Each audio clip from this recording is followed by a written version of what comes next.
He smashed her framed photos, tossed her clothes into the mud and laughed as he told the house staff, "She's not coming back here. Ever." He even replaced the locks before the burial ended, parading his mistress through the house like a trophy. What he didn't know was that the nobody he just threw out had inherited her father's billion-dollar empire. This is the story of one man's cruelty, a brutal betrayal, and the twist that would make him regret every laugh. What do you think happened next? Hello, family. Welcome back. Before we begin, I have a small but heartfelt request. Please subscribe. Your support is what keeps these stories alive. Every time you click that button, you're helping us share voices that would otherwise be forgotten and stories that deserve to be heard. And in the comments, tell us where you're watching from, because together we are not just telling stories, we are keeping hope alive. The rain hadn't stopped since morning. It came down steady and cold, drumming softly against the black umbrellas that dotted the graveyard. Emily Parker stood motionless in front of her father's coffin, her face pale, her hands trembling around a single white rose. She didn't cry, she couldn't. The tears had dried up somewhere between the hospital and the moment she signed the death certificate. Her father, Richard Parker, billionaire, philanthropist, and the only person who had ever truly protected her, was gone. The man who built empires from nothing was now just a name carved in marble. Beside her stood her husband, Daniel Hayes. He looked perfect as always, tall, well-dressed, his black suit hugging his athletic frame. His arm was wrapped around Emily's shoulder, but it was more for appearance than comfort. Every time a camera flashed, his hand tightened, reminding her to smile weakly for the guests and the press. Daniel leaned close and whispered softly against her ear, "Don't cry too much, Em. The cameras are watching. You know your father wouldn't want a scene." Emily nodded faintly, her throat tight. She believed him. She always did. Daniel had a way of making his words sound like guidance, when in truth they were control. As the pastor spoke, Emily's eyes drifted across the mourners, politicians, CEOs, distant cousins, people who called her father a great man now that he was gone. She spotted Mr. Wallace, her father's longtime lawyer, an older man with sharp eyes and a kind smile. He caught her gaze and gave her a small nod as if to say, "I need to talk to you." But Daniel saw it too. He leaned in again. "Ignore him. You don't need to worry about any of that now. Let me handle the business side. You just rest." "Daniel," he said it was urgent, Emily murmured. Daniel gave a soft laugh. "Everything's urgent when money's involved. You're grieving, baby. You're in no state to talk contracts and wills. I'll take care of it." Emily hesitated.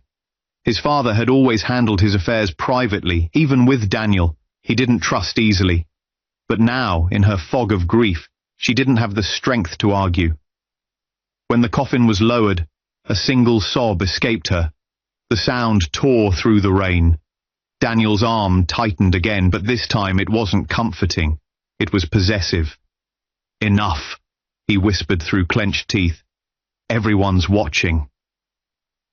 Emily stepped back, her heels sinking into the wet grass. She dropped the white rose into the open grave. "Goodbye, Dad," she whispered. The ceremony ended. People offered her handshakes and empty condolences. Daniel smiled and thanked them all, as if he were the one being mourned.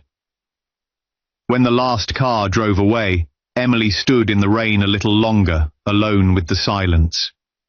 Mr. Wallace approached once more, holding a folder. "Emily, I need to see you this evening. Your father left some private instructions. He wanted you to—" But Daniel suddenly appeared at her side, his smile polite, but his eyes sharp. "She's exhausted, Wallace. You can speak with me instead."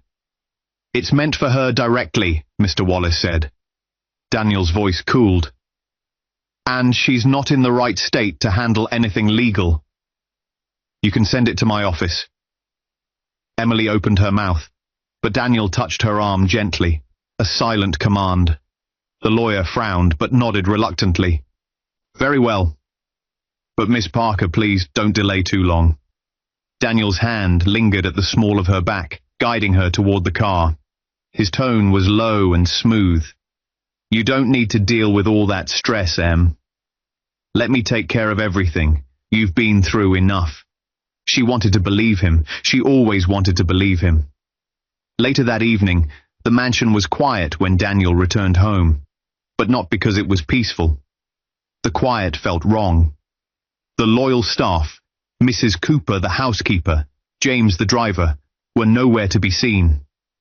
The usually warm glow of the house was replaced with an eerie stillness. Daniel stepped into the living room, glancing around. "Clara!" he called out. A woman's voice answered from upstairs, playful and familiar.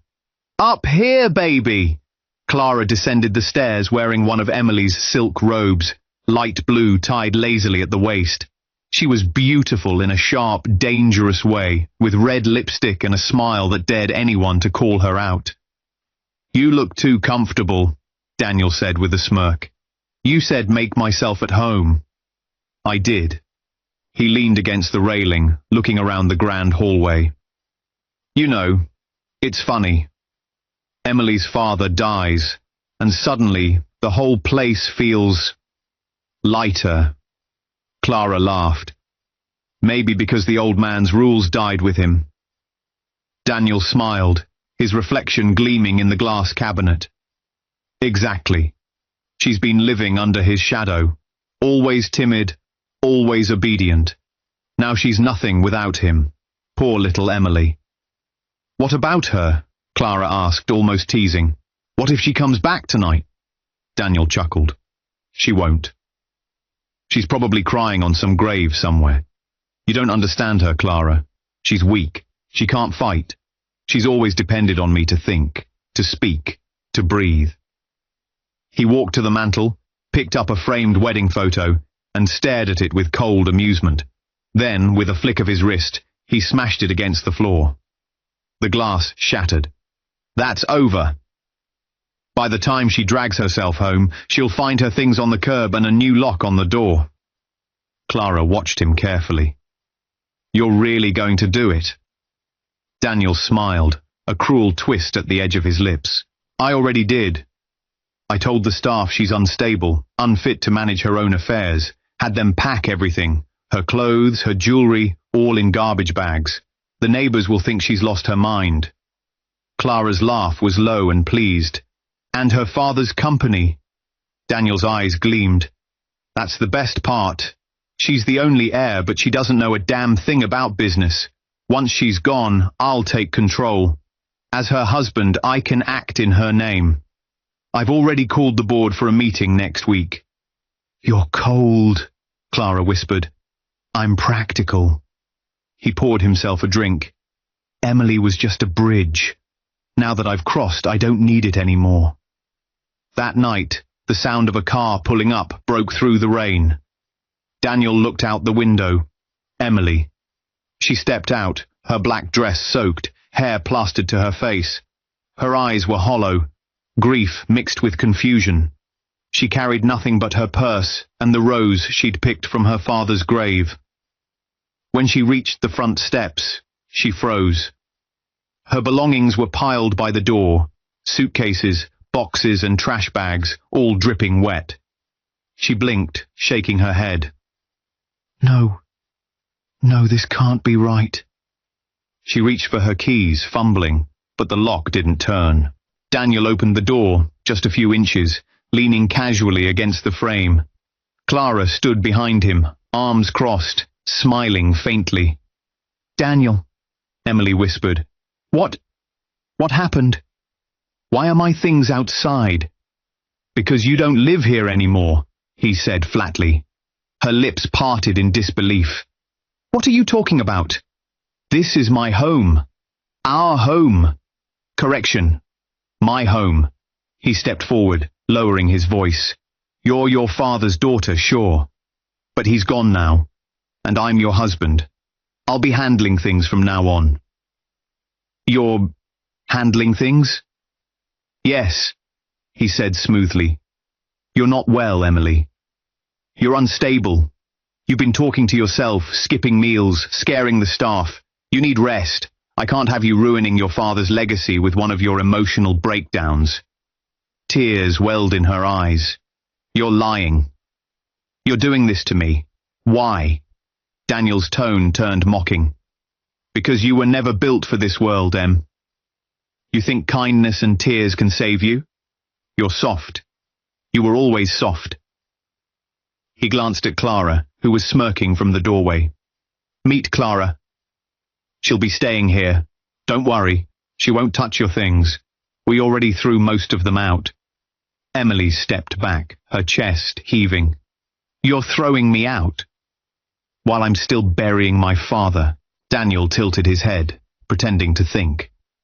Well, technically the burial's over. You should be moving on too. His words hit her like a punch. For a moment she couldn't breathe. The man who'd once promised to love her forever now looked at her as if she were nothing. You're nothing without me, Em, he said quietly, his voice cutting through the rain.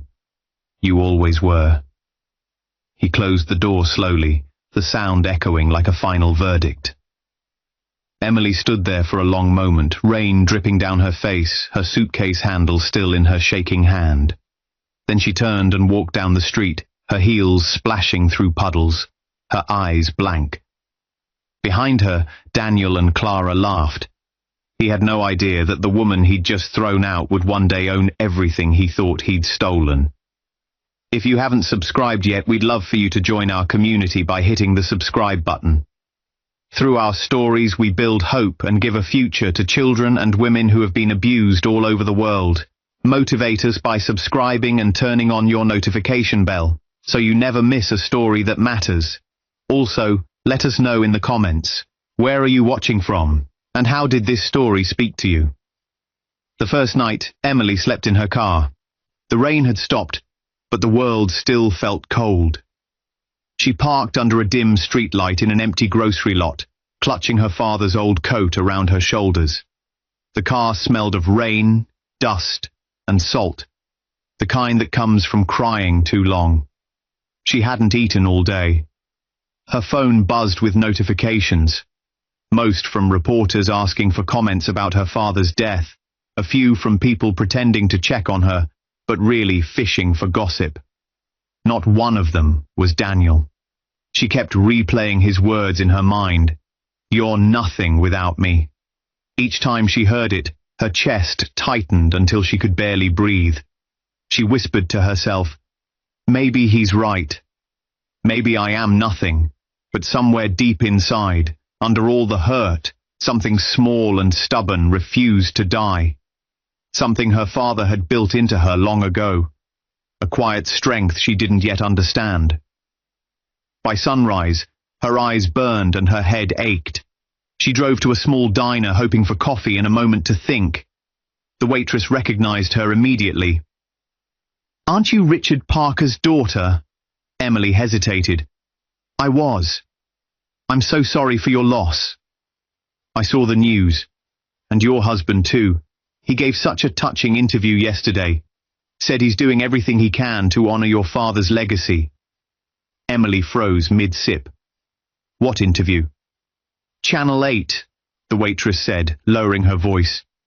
He said you've been struggling, that the loss broke you. Said you needed time away to recover? Poor thing, he spoke so gently about you. Emily's hand trembled around the cup. Daniel wasn't just replacing her at home, he was rewriting her story in public. Turning her grief into a weakness he could use. The waitress smiled awkwardly, trying to fill the silence. He said he's taking charge of your father's company. You know, just until you're better. Emily forced a tight smile, paid for her coffee, and stepped outside. Her legs felt heavy. She wanted to scream, to tell the world the truth, but who would believe her? Daniel was everything people admired. Confident, composed, charming. And she was the quiet one, the fragile wife who always looked like she needed saving. In everyone's eyes, Daniel was protecting her. In reality, he was burying her. Across town, Daniel sat in the Parker Group's boardroom, legs crossed, looking perfectly at home. Clara lounged beside him, flipping through a glossy magazine. The city skyline glowed behind them. "Perfect, isn't it?" Daniel said, admiring his reflection in the window. "The media loves me. The board loves me. Even Wallace can't stop me. I'm the acting head of Parker Group." Clara smirked. "Acting head?" she teased. "You really do like pretending, don't you?" Daniel laughed softly. Someone has to keep this place alive. Emily couldn't handle a grocery list, let alone a company. She'd crumble at the first sign of pressure. "You really think she's gone for good?" Clara asked, half amused, half curious.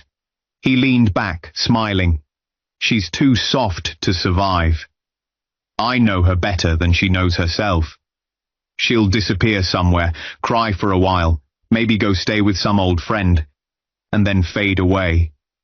She doesn't have fight in her. She never did." He picked up a pen and began signing papers. Emily's name, written perfectly in his smooth, practiced handwriting. Forged signatures authorizing transfers, contracts, approvals. Every stroke another theft. Clara watched him. "And if she comes back?" He smiled without looking up. "Then she'll thank me for keeping things running." 3 nights later, Emily woke to a knock on her car window. Startled, she sat up and saw a flashlight beam cutting through the dark. A familiar face appeared. Mr. Wallace, her father's lawyer, standing in the rain with concern written all over his face. "Miss Parker," he said softly, "you're a hard woman to find." Emily rolled down the window slowly. "Mr. Wallace, how did you—" "Daniel's been avoiding my calls," he said, frowning. "I knew something was wrong. I checked your father's private contacts. You were listed as his emergency beneficiary. That's how I found you." Emily looked down, embarrassed. "I didn't want anyone to see me like this." He shook his head. "I don't care how you look. I care that you hear what your father left for you. It's important, Emily. Very important." "Daniel said he'd handle it," she said quietly. Wallace's tone turned sharp. "Daniel has no authority to handle anything. Your father's will is clear. Everything belongs to you." Emily blinked. "Everything. Every company share, every property, every cent," Wallace said. "You're the sole heir of the Parker Group. Your father made sure of that." She stared at him, stunned. "That can't be true," Daniel said. "Daniel lied," he cut in. "Your father saw through him long ago. He expected this. He left instructions to protect you." Wallace pulled a sealed envelope from his briefcase and handed it to her. "And this, he wanted you to have this personally." Emily's hands trembled as she opened it. Her father's handwriting stared back at her. Bold, confident, unmistakable. "My dearest Emily, if you're reading this, I'm gone. I know you loved Daniel, but I never trusted him. He's not the man he pretends to be. I've left you everything because you are the only one who will protect it, not use it. Never let the wolves convince you you're a lamb. You have my empire because I knew you'd guard it with grace. Love, Dad." Her vision blurred. She pressed the paper to her chest, whispering, "He believed in me." Wallace smiled faintly. "He did. And now it's time you start believing in yourself." That night, Emily checked into a cheap motel under a false name. The sheets smelled of bleach, and the neon light outside flickered, but it was safe enough. She spread the documents Wallace had given her across the bed. Copies of the will, ownership papers, old company reports. She stayed up all night reading, line by line, clause by clause. It was overwhelming, but she didn't stop. For the first time in her life, she wasn't crying. She was learning. When morning came, her eyes were red, but her spirit felt steadier. The old Emily, the one who waited for someone else to fix things, was fading away. Wallace arrived with coffee. "Daniel's already moving fast," he warned. "He's claiming you're unwell and stepping in as acting head until you recover." Emily gave a humorless laugh. "Unwell? That's what he's always called me when I disagreed with him." "We can stop him," Wallace said, "but we have to move quietly. If he knows you're fighting back, he'll bury the trail." Emily looked out the window, her voice calm. "Let him think I'm broken. That's his comfort zone, believing I can't stand on my own. Let him believe it a little longer." Wallace nodded slowly. "You sound like your father." "Good," she said. "It's time I did." 2 weeks later, Daniel called a press conference at the Parker Group headquarters. Cameras flashed as he stepped up to the podium in his perfectly tailored suit, Clara smiling at his side. The stage was decorated with the company's logo and a massive banner that read, "Continuing the Parker Legacy." He cleared his throat, his expression serious but proud. "Today, I stand not only as a businessman, but as a husband devoted to honoring the Parker name. My late father-in-law entrusted me with guiding this company through a difficult time. While my wife, Emily Parker, recovers from her emotional distress, I'll be serving as acting chairman until she's well again." Reporters clapped politely. The cameras zoomed in on his confident face. From the back of the crowd, unnoticed, Emily stood watching. She wore jeans, a cap, and a long coat. No one recognized her. Her expression was blank, but her eyes burned with quiet rage. Every lie Daniel spoke cut deeper, but she didn't move. She didn't shout. She didn't try to expose him yet. She just watched, memorizing every word, every fake gesture, every smug look. He ended the conference with a proud smile, waving at the cameras. The audience applauded. To them, Daniel Hayes looked like the hero who stepped up when tragedy struck. But Emily knew better, and for the first time, she wasn't scared of him. She turned and walked away before the conference ended, whispering to herself, "You think I'm gone. You think I'm weak. That's your mistake." That night, Daniel toasted himself with champagne in his penthouse suite. Clara draped herself over his shoulder, laughing softly. "To us," Daniel said, raising his glass, "to the Empire." "And to Emily," Clara added mockingly. "Poor girl probably ran off to some therapist's office." Daniel laughed, full of arrogance. "Exactly where she belongs. Forgotten." But miles away, in a small, dim motel room, Emily sat at a desk with her laptop open and documents spread around her. Her hair was tied back, her expression focused. She was going through company ledgers, tracing transactions Daniel had forged, marking names and dates with a pen. Every number she circled brought her closer to understanding the empire her father had left her, and how Daniel was poisoning it. "You erased me," she murmured, eyes sharp with determination. "But I'm still here. And when I come back, you'll wish I stayed gone." Outside, thunder rolled in the distance. It sounded like a promise. Morning light spilled through the glass walls of Parker Group's headquarters, reflecting off the steel and marble surfaces Daniel Hayes now called his empire. He stood at the top floor, arms crossed, looking out at the city that sparkled beneath him like a conquered kingdom. To everyone watching, he was the perfect picture of success, calm, powerful, untouchable.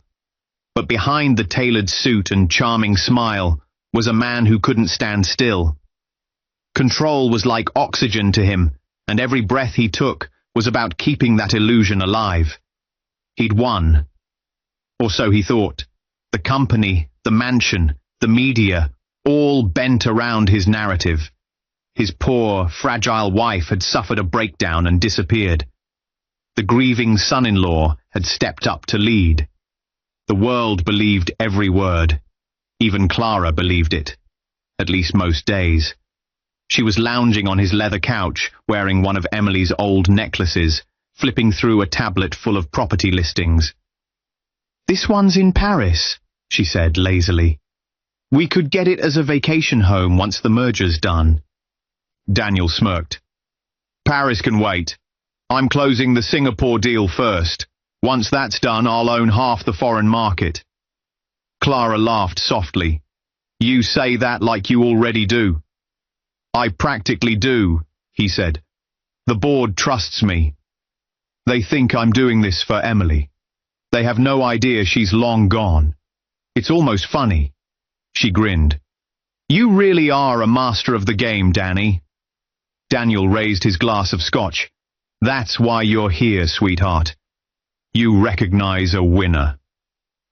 What neither of them realized was that at that very moment, the real game was changing, and the player they'd written off as a pawn was quietly stepping back onto the board. 2 floors below, a woman in a dark grey blazer sat in the reception area, her ID badge clipped neatly to her lapel. The name printed on it read, Eve Lawson, corporate consultant. Her hair, once soft chestnut waves, was now sleek and black. Her makeup was subtle but firm, her posture confident, composed. Only her eyes remained the same, calm, observant, holding stories no one in the room could guess. Emily Parker had returned, not as the grieving wife or the forgotten widow, but as Eve Lawson, an outsider brought in to analyze corporate efficiency. The irony wasn't lost on her. Daniel had approved her hiring without a second glance. Consultants were nothing to him but background noise. And that was exactly what she needed to be. Invisible enough to listen, quiet enough to learn. When she entered the boardroom for the first time, Daniel barely looked up. Morning, he said without warmth, scrolling through his tablet. You're the new consultant Wallace brought in? Yes, sir, Emily replied smoothly, her voice lower and more measured than before. Daniel gave her a once-over. You don't look like much of a corporate shark. I prefer results to appearances, she said simply. He smirked. Cute. Just stay out of my way and do whatever Wallace tells you. The big decisions come from me. Of course, she replied, expression unreadable. The meeting went on for an hour. Daniel talked endlessly about profits and power, spinning lies about Emily's wishes, and continuing her father's legacy. The executives nodded, though some faces looked uneasy. Emily took silent notes, not just about the numbers, but about the people, who hesitated, who whispered, who rolled their eyes behind Daniel's back. There were cracks forming in his perfect control, and she could see them all. When the meeting ended, Daniel clapped her shoulder as he passed. You'll learn something if you stick around, Eve. Just try not to bore me. She smiled faintly. I'll do my best, Mr. Hayes. The moment he left, 2 senior executives, Mr. Tan and Ms. Riley, exchanged a look. He really thinks he owns this place, Ms. Riley muttered. Let him, Mr. Tan said quietly. Not everyone's blind. Emily's eyes flicked toward them.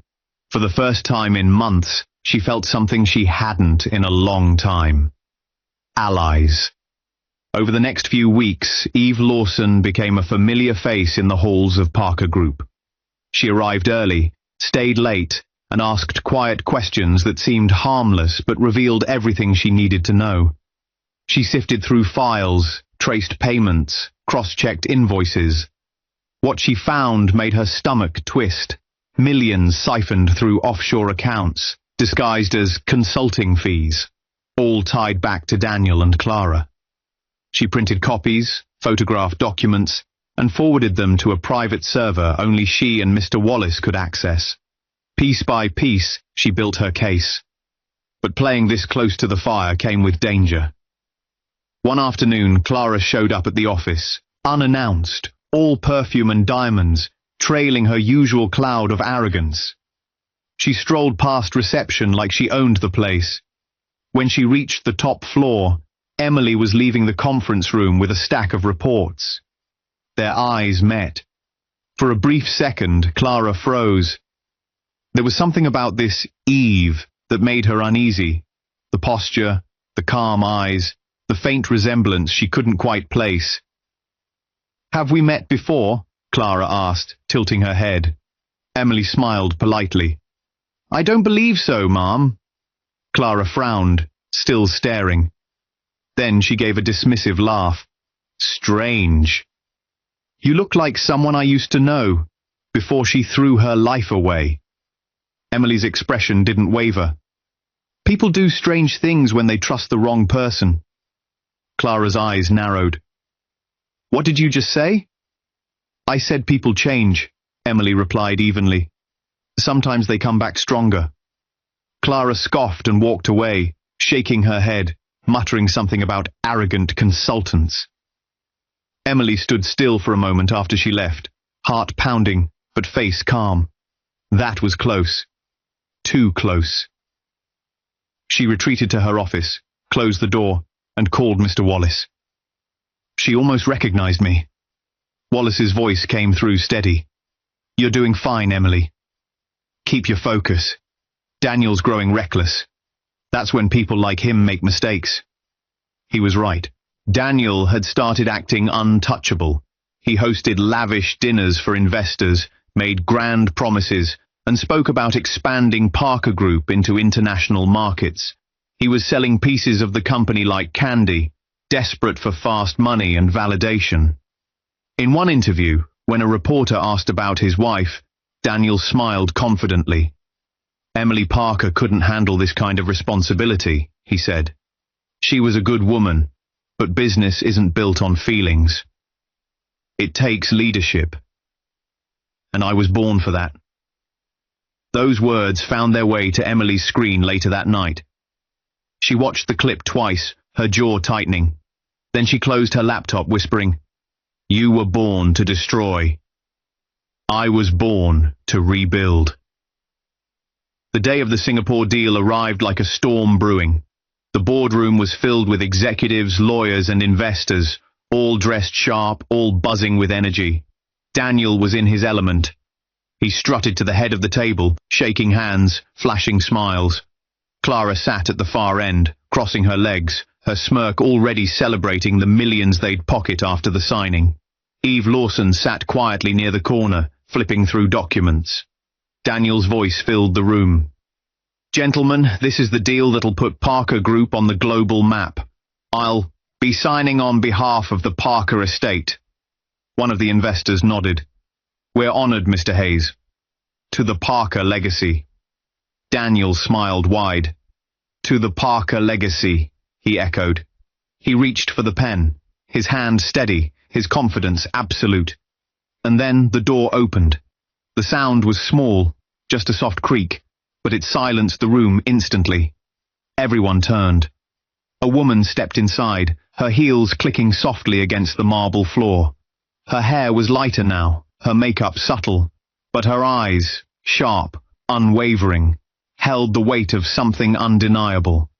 Daniel froze mid-motion, the pen still hovering over the papers. Emily Parker walked forward, each step measured, controlled. The room buzzed with whispers. Is that... She's alive? That's Mrs. Hayes. Daniel's mouth went dry. Emily? He said, his voice cracking. She smiled faintly. Funny you said that, Daniel. Because it was handed to me, and I handled it just fine. For a moment, no one moved. Then Emily dropped a folder onto the table, thick with printed statements, emails, and bank transfers. Daniel's name was all over them. His face went pale. What is this? He stammered. The truth, she said, and proof that while you were busy pretending to run an empire, you were stealing from it. Clara rose from her seat, her lips parting in panic. Daniel. But he couldn't speak. The puppet master had finally seen the strings, and realized they were wrapped around his own neck. As security guards appeared at the door, the board members exchanged glances. Daniel had built his kingdom on deceit, and now it was collapsing in real time. Emily turned toward him, her voice steady and low. You threw me out while I was burying my father. You thought you'd buried me too. But here's the thing about people like me, Daniel. We don't stay dead. Daniel's face twisted. You'll regret this. She leaned closer. You already do. The room fell silent except for the ticking of the clock and the sound of Daniel's downfall beginning. The empire he'd stolen was back in the hands of its rightful owner. And for the first time, Emily Parker smiled, not out of kindness, but out of power earned. The man who once believed he controlled every move had finally become the fool in his own game. The room was silent, frozen in disbelief. Emily Parker stood tall at the head of the long glass table, the folder of evidence open in front of her. Her calm voice cut through the stunned quiet. This, she said, tapping the first document, is a transfer authorization to an offshore account, signed under my name. She looked up, her gaze fixed on Daniel. Except I didn't sign it. You did. Daniel's face was pale. He opened his mouth, but no words came. His hand twitched toward the paper as if he could make it disappear. Emily flipped to the next page. And this is a series of fake consultancy fees to companies that don't exist, all routed through Clara's account. She turned to Clara, who flinched, her lipstick suddenly too bright, her poise unraveling. You should recognize your own bank number, shouldn't you? Clara started, voice shaking. I didn't. Emily didn't raise her voice. She didn't have to. The truth was louder than any scream. These files are from my father's private archives, she said, and every forged signature, every stolen cent, every lie, points straight to you, Daniel. She paused, watching him struggle to breathe. The board might like numbers, but I like patterns. And your pattern has always been the same. Charm, deceive, take, destroy. A few board members exchanged glances. One of them, Mr. Tan, cleared his throat. Is all this verified? Emily nodded once. Every document has been confirmed by our legal team. I also contacted the Financial Crimes Unit before coming here. Daniel shot up from his seat. You can't do that. You don't have the right. Emily's eyes met his, cold, steady. I own this company, Daniel. I have every right. He lunged toward her, slamming his palms on the table. You set me up! You planned this from the start! No, Emily said softly, her calm cutting sharper than any shout. You set yourself up. I just let you think I was too stupid to notice. The words hung in the air. Even Clara's breath caught. Daniel's voice cracked. You're lying. You were always weak, pathetic. Emily tilted her head slightly. Weak enough to let you think you'd won. There was a long pause, the kind that breaks a man more than any insult ever could. Behind her, 2 uniformed security guards stepped into the room, silent and waiting. Emily turned to them. Mr. Hayes no longer has authorization to be on company property. Please escort him out. Daniel's face twisted in disbelief. You can't do this. This is my company. Emily folded her arms. You said that once before, remember? When you stood on our balcony and threw me out of my own home. You laughed then, Daniel. Her voice lowered, steady and cutting. Laugh now. The guard stepped forward. Daniel stumbled back, eyes darting around the room. Someone stop them! This is a mistake! Clara! But Clara was already moving away from him, hands raised, voice trembling. I didn't know, Daniel. You dragged me into this. I told you it was wrong. He stared at her, betrayal flooding his face. You were part of it. You... Enough, Emily said sharply. Take him out. The guards grabbed his arms. Daniel struggled, shouting as the room filled with whispers and phones recording. You'll regret this, Emily. You think you're better than me? You're nothing without me. Emily didn't flinch. She simply watched, eyes steady, as he was dragged out, the same way he'd once ordered her thrown out into the rain. And when the glass doors closed behind him, she exhaled, not in relief, but in finality. The nightmare was over. For a long moment, no one spoke. Then Ms. Riley, one of the senior executives, leaned forward.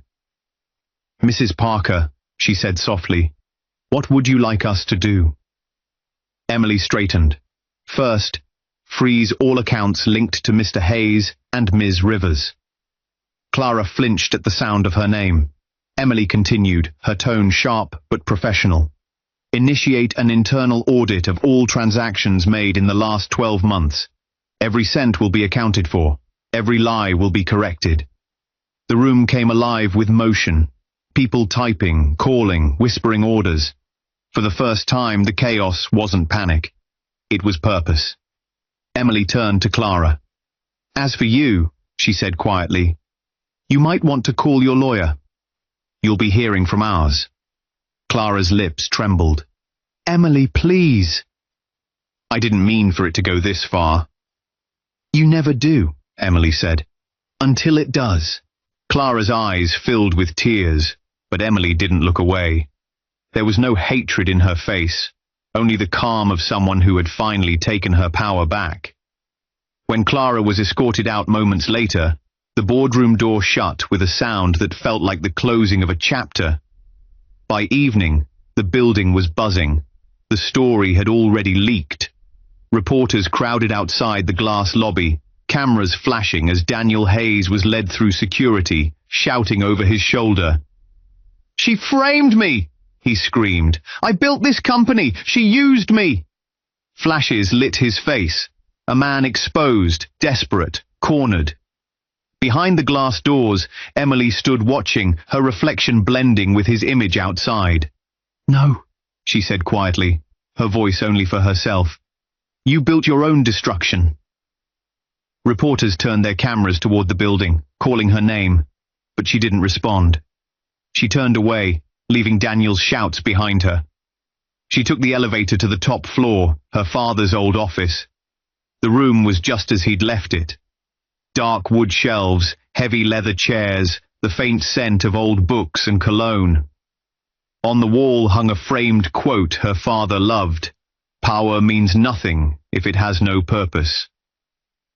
Emily walked to the window, looking down at the city her father had once ruled with kindness and strength. For months, Daniel had made her believe she was too small to carry his legacy.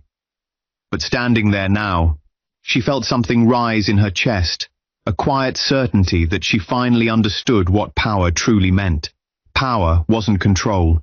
It wasn't greed. It wasn't fear. It was standing alone after being broken and still choosing integrity over revenge. A knock sounded at the door. Mr. Wallace stepped in, smiling gently. You did it, he said. Emily turned, her expression calm. We did it. He handed her a stack of folders. Here's the documentation from legal. Daniel won't have access to a dime, and Clara's already under investigation for corporate fraud. Good, Emily said softly. It's time this company had peace again. Wallace hesitated. Your father would be proud of you. Emily smiled faintly. I hope so. They stood in silence for a moment, the weight of everything settling between them. When he left, Emily sat behind her father's desk for the first time. It felt strange, not heavy, but right. She opened one of the drawers and found a framed photo, her father standing beside her at her college graduation, both of them laughing. She touched the glass gently. I get it now, Dad, she whispered. The wolves came, but I learned to bite back. The days that followed were a blur of rebuilding. Emily reinstated loyal staff who had been fired under Daniel's orders. She visited departments, listened to employees, and promised transparency. Slowly, the company began to heal. The press called her the silent heiress, the woman who came back from ruin to reclaim her father's empire. Meanwhile, Daniel's downfall hit the news like wildfire. His accounts were frozen, his assets seized. Photos of him leaving court in handcuffs filled every headline. Clara, desperate and broke, tried to sell insider information to a rival firm and got caught. In less than a month, everything they'd built on lies was gone. One morning, as Emily left the office, she passed by a group of employees whispering in the hallway. When they saw her, they fell silent. Then one of them, a young intern, said shyly, "Mrs. Parker, it's an honor to work for you." Emily smiled. "No, it's an honor to work with you." The girl beamed. It was small, but it mattered. That evening, Emily drove to the cemetery. The air was cool, the sun setting behind the hills. She walked to her father's grave, her heels crunching softly on the gravel. She knelt, brushing away the leaves that had gathered on the stone. "Hey, Dad," she whispered. "It's done. The company's safe. He's gone." The wind rustled gently through the trees. She could almost hear his voice, steady, proud, full of warmth. She smiled through her tears. "You were right about him. And about me. You said I had more strength than I knew. I didn't believe you then. But now, I do." She placed a single white rose beside the stone, the same kind she'd dropped into his grave months before. Then she stood, looking out at the fading light. "You told me to guard the Empire with grace. I will. But I'll also guard myself this time." She turned and walked away, her shadow stretching long across the path.